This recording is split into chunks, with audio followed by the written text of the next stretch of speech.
Halo guys, kembali lagi sama aku Afisa di sore-sore Sila.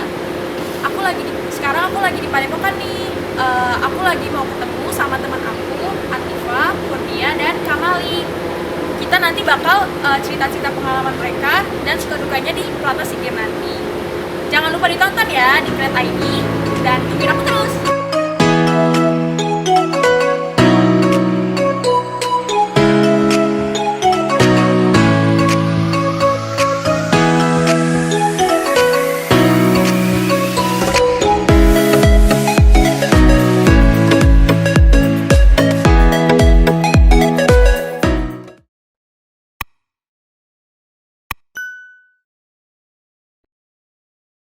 Halo guys, balik lagi sama aku, Afisa. Sekarang aku lagi di Padepokan TMI.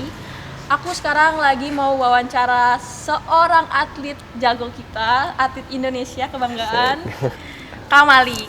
Dia juara Asian Games tahun 2018. Gimana kak kabarnya? Alhamdulillah baik, sesuai dengan kondisi yang dilihat sekarang lah gitu.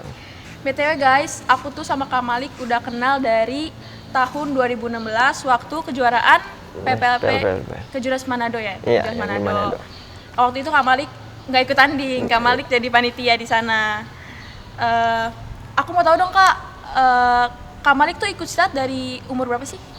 Kalau umur sih lupa ya umur berapa, cuma kapannya itu kelas 6 SD dan ketika ikut pencaksilat itu masih belum tahu ketika ada kejuaraan, kedepannya ada kejuaraan atau pertandingan. Jadi niatnya cuma ya pengen bela diri aja.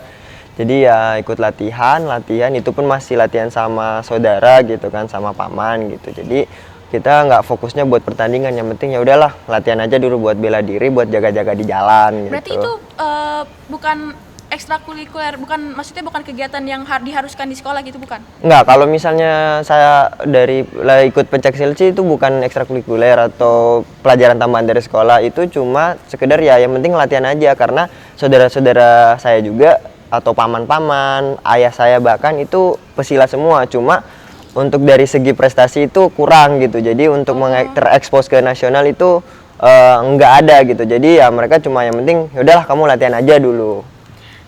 Berarti itu ikut silatnya karena lingkungan Kamalik? Ya, lingkungan.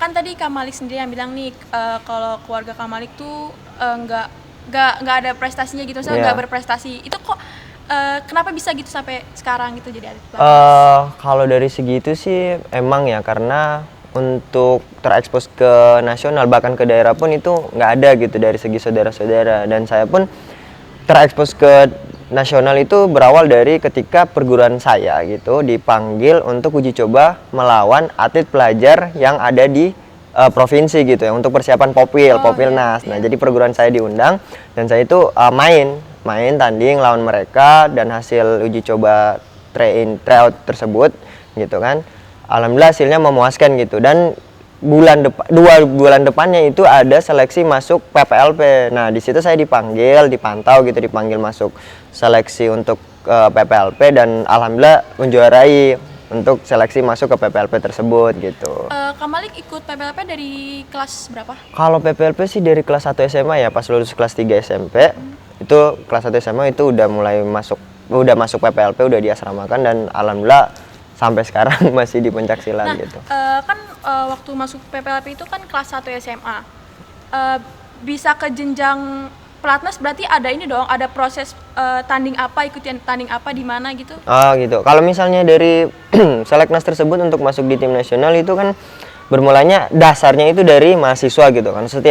Setelah lulus PPLP, saya masuk ada yang namanya PPLM gitu kan. Dari PPLM tersebut saya dipantau ikut ke Jurnas PPLM, alhamdulillah hasilnya memuaskan gitu, juara Pomnas 2 kali juara, dan puncaknya itu saya meraih medali emas di Pomnas Makassar 2017.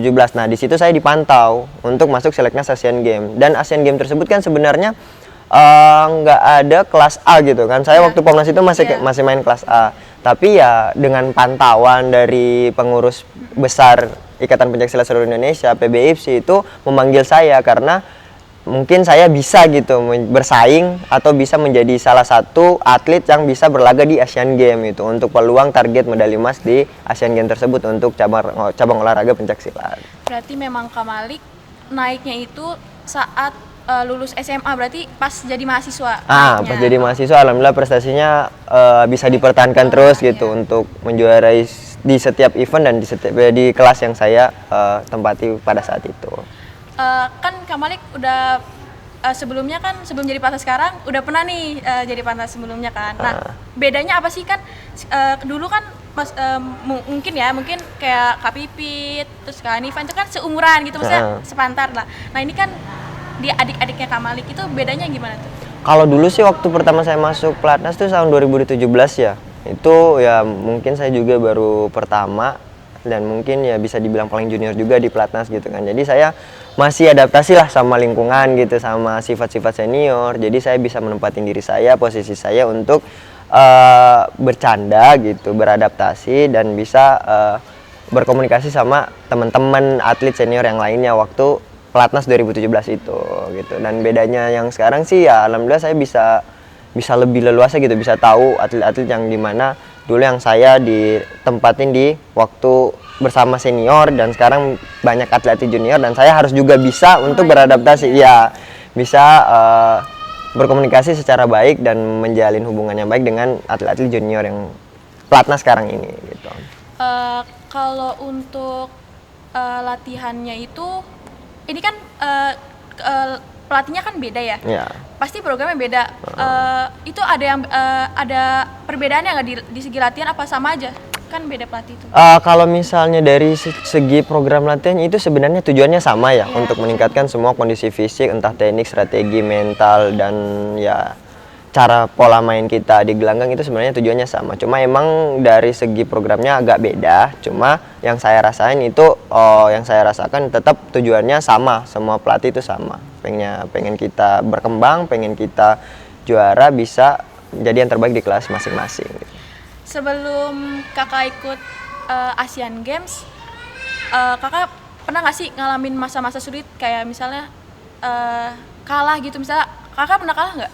Kalau kalah pasti semua atlet bisa merasakan, kecuali ya almarhum gitu ya, Bang Dasim itu nggak pernah kalah lah, legend lah. Tapi kalau misalnya saya pernah meraih kekalahan gitu, cuma gimana diri saya gitu untuk bangkit lagi. Kita boleh capek, tapi jangan menyerah gitu. Kita boleh kalah, tapi jangan sampai berhenti pada saat itu, karena ya kita nggak tahu kedepannya kita bakal jadi apa dan masih banyak event yang bakal kita ikutin gitu. Jadi menurut saya ya udah coba lagi aja gitu. Sama kayak doa kan, kita nggak tahu doa yang mana yang bisa terkabul, dan sama juga seperti usaha mana yang bakal ada hasil maksimalnya gitu. Jadi ya kita selagi bisa mencoba ya ayo coba lagi gitu. Kalau ngomongin almarhum Bang Taslim, kemarin kan ada perbedaan nggak sih Kak? Maksudnya kayak ditinggal beliau ada yang dirasakan beda banget apa gimana gitu?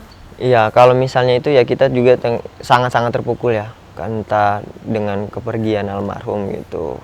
Sebelum almarhum meninggal gitu, dia sangat-sangat bertanggung jawab atas tim ini gitu, dari semua segi gitu. Jadi meskipun kita oke lah di sini tugasnya latihan, tapi almarhum itu dia lihat kita, dia pantau kita sampai di cara pola makan kita.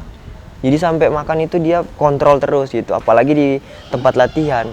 Nah, sosok pelatih yang emang saya banggakan gitu kan, emang saya apresiasi karena beliau itu bisa mendikte atau bisa memberikan atau memberikan masukan kepada atlet-atlet secara satu persatu gitu. Jadi secara detail beliau itu ngasih masukan kepada kita. Jadi kita ya juga alhamdulillah, maksudnya meskipun kita dalam segi banyak orang gitu ya, dari banyak orang, tapi beliau itu bisa gitu, bisa memberikan masukan dan melihat kekurangan kita masing-masing. Jadi itu mungkin salah satu kelebihan beliau itu, dan saya sangat bangga, saya sangat mengapresiasi dengan beliau gitu.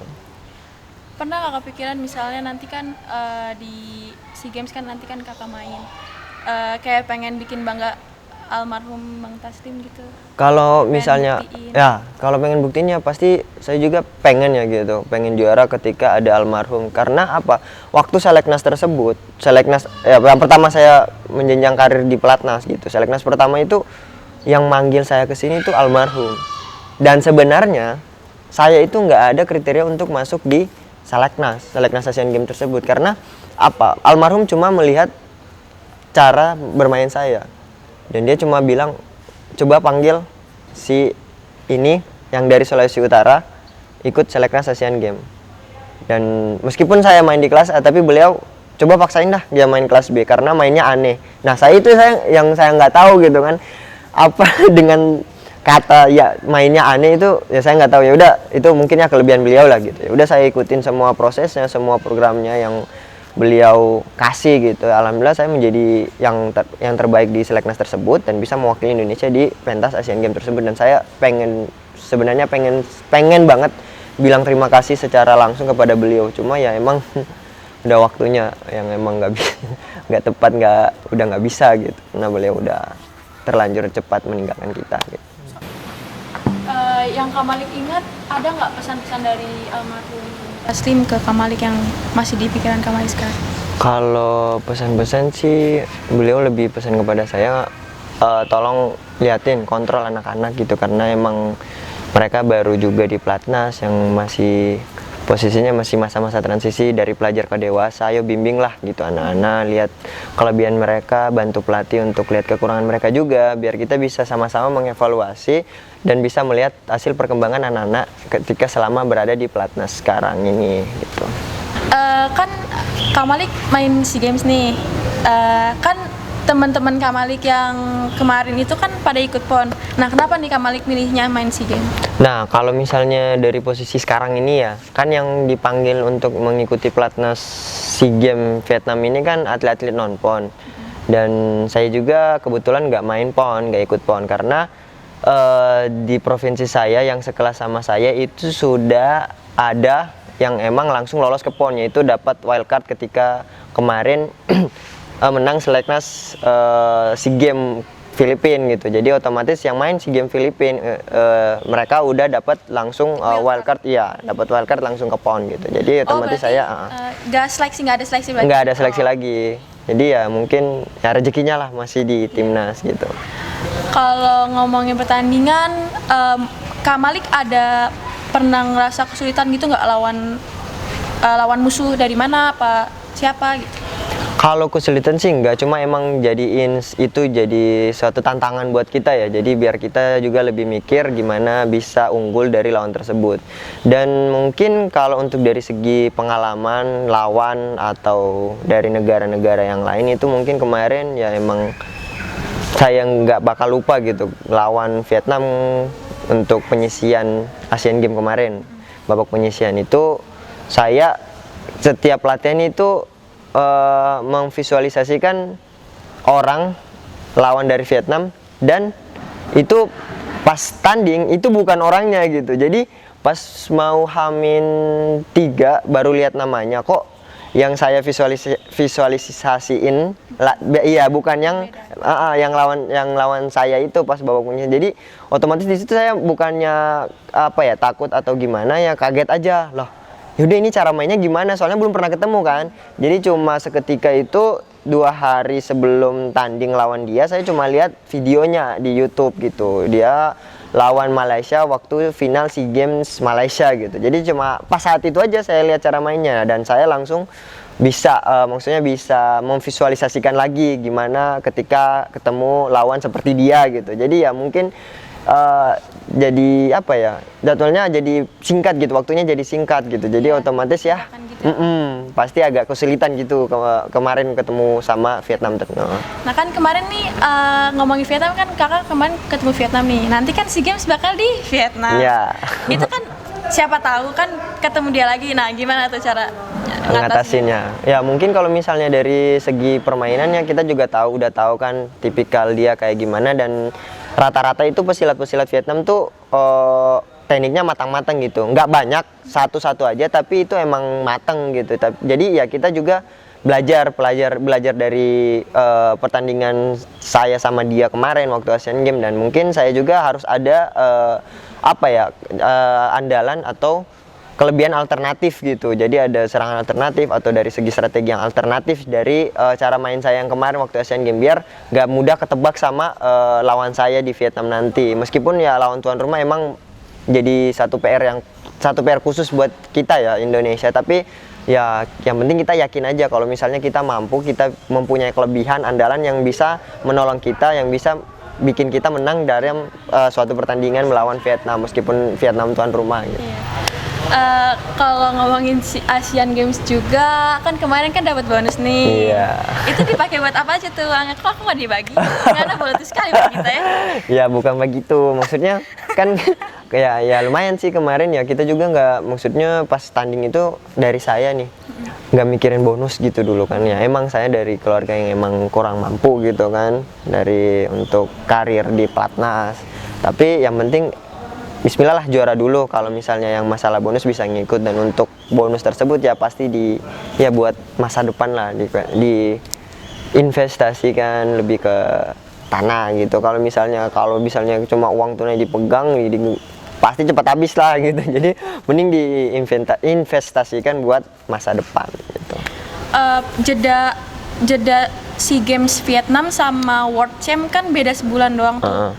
Nah, kira-kira Kak Malik main apa enggak di World Champ nanti? Nah, kalau dari segi itu mungkin pelatih lebih tahu ya, dan nggak tahu juga kalau misalnya World Championship itu bakal terselenggarakan. Cuma yang penting kita sebagai atlet ya siap aja. Jadi semua program apa yang udah dilakukan, udah dikasih sama pelatih ya kita tinggal menjalani aja gitu. Kita sebagai atlet ya harus siap kapanpun ketika negara butuhin kita gitu. Misalkan nanti Kak Malik pensiun dari silat kan pasti ada masanya lah ya, masanya. Pasti. Kak Malik tuh udah nyiapin apa gitu, maksudnya udah mau ngapain gitu, apa udah punya usaha atau yang lain? Oh, kalau misalnya dari saya niatnya masih PPLP gitu, masih pelajar. Pokoknya saya besarnya di pencak silat nih. Saya udah habisin masa remajaku di pencak silat nih. Dan otomatis jangan sampai saya berhenti dari pencak silat. Jadi saya setelah jadi atlet saya pengennya jadi pelatih gitu. Jadi bisa berkontribusi untuk perkembangan pencak silat ke depannya gitu. Entah di daerah, dan alhamdulillah syukur-syukur bisa kepanggil jadi pelatih nasional gitu. Jadi pokoknya niatnya seperti itulah, untuk bisa kembangin pencak silat lebih baik ke depannya gitu. Harapan Kak Malik di pencak silat apa? Kalau harapan saya sih, saya di pencak silat itu pengen membuktikan kalau misalnya pencak silat itu kan ya emang budaya kita itu Indonesia, budaya asli Indonesia gitu kan. Tapi setidaknya jangan sampai budaya kita yang terlahir dari negara kita, dari bangsa kita itu bisa diambil oleh negara lain gitu. Jadi otomatis setiap event ayolah kita kencengin, bahwa kita buktikan bahwa silat itu dari Indonesia loh. Ya, silat itu punya kita loh. Jadi setiap event yang ada diselenggarakan di luar negeri ataupun di manapun itu, yang penting di event internasional kita harus buktikan kita harus jadi yang terbaik, karena emang pencak silat emang dari Indonesia dan budaya Indonesia gitu. Kak Malik pede nggak kalau misalnya silat itu bisa masuk ke Olimpik? Kalau itu sih saya berharap banget gitu loh, karena Olimpik itu kan adalah salah satu event terbesar olahraga di dunia gitu kan, dan saya berharap bukan cuma saya sih, semua masyarakat Indonesia maupun dari manapun, apalagi dari insan olahraga pencak silat itu berharap banget kalau misalnya pencak silat itu bisa diselenggarakan di Olimpiade, karena biar kita bisa jadi suatu kebanggaan lah ya, jadi suatu kebanggaan untuk masyarakat Indonesia, lebih khusus insan-insan pencak silat yang telah mengembangkan pencak silat, bahwa memang pencak silat ini sudah dikenal dunia, sudah diselenggarakan, udah diikut sertakan di Olimpiade, di ajang event terbesar di dunia gitu olahraga.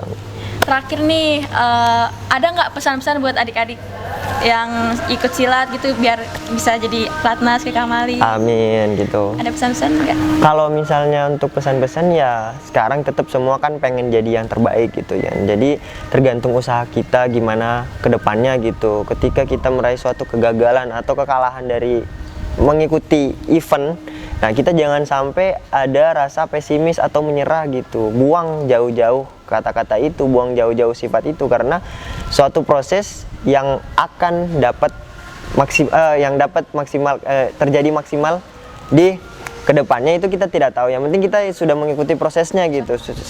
Setiap proses kita nikmatin, kita syukurin setiap hasilnya, dan insya Allah pasti suatu saat kita bakal menjadi atlet nasional dan bisa berlaga di event-event internasional gitu. Tuh guys, semangat terus ya guys. Nah, karena kita udah banyak ngobrol nih sama Kak Malik, udah diceritain juga pengalaman-pengalaman Kak Malik dari kecil sampai bisa seperti sekarang. Semoga terus berkarya Kak. Amin, amin. Kita doain semoga Kak Malik juara di SEA Games Amin ya Allah, 2021 terima kasih. ini. Terima kasih Kak waktunya. Iya, sama-sama bisa. Terus. Dadah guys.